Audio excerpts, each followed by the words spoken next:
ओशो कहते हैं, क्या ईश्वर मर गया है? एक राजा ने दरबार में सुबह ही सुबह दरबारियों को बुलाया। उसका दरबार भरता ही जाना था कि एक अजनबी यात्री वहां आया। वह किसी दूर देश का रहने वाला होगा। उसके वस्त्र पहचाने हुए से नहीं मालूम पड़ते थे।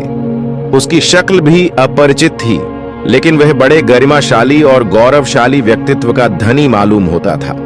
सारे दरबार के लोग उसकी तरफ देखते ही रह गए। उसने एक बड़ी शानदार पगड़ी पहन रखी थी।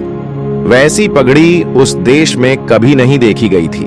वह बहुत रंग बिरंगी छापेदार थी। ऊपर चमकदार चीजें लगी थीं। राजा ने पूछा, अतिथि, क्या मैं पूछ सकता हूं कि यह पगड़ी कितनी महंगी है और कहां से खरीदी गई है? उस आदमी ने कहा, यह बहुत महंगी पगड़ी है।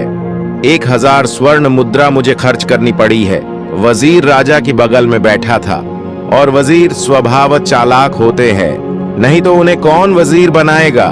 उसने राजा के कान में कहा, सावधान, ये पगड़ी 20-25 रुपये से ज्यादा की नहीं मालूम पड़ती। ये 1000 स्वर्ण मुद्रा बता रहा है। इसका लूटने का इरादा है। उस अतिथि ने भी उस वजीर को, जो राजा के कान में कुछ कह रहा था, उसके चेहरे से पहचान लिया। वह अतिथि भी कोई नौसिखिया नहीं था। उसने भी बहुत दरबार देखे थे और बहुत दरबारों में वजीर और राजा देखे थे।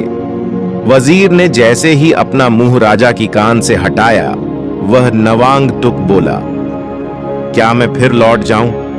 मुझे कहा गया था कि इस पगड़ी को खरीदने वाला सारी जमीन पर एक ही सम्राट है, एक ही राजा है। क्या मैं लौट जाऊं इस दरबार से और मैं समझूं कि यह दरबार वह दरबार नहीं है जिसकी कि मैं खोज में हूं? मैं कहीं और जाऊं? मैं बहुत से दरबारों से वापस आया हूं। मुझे कहा गया है कि एक ही राजा है इस जमीन पर जो पगड़ी को 1000 स्वर्ण मुद्राओं में खरीद सकता है। तो क्या मैं लौट जाऊं?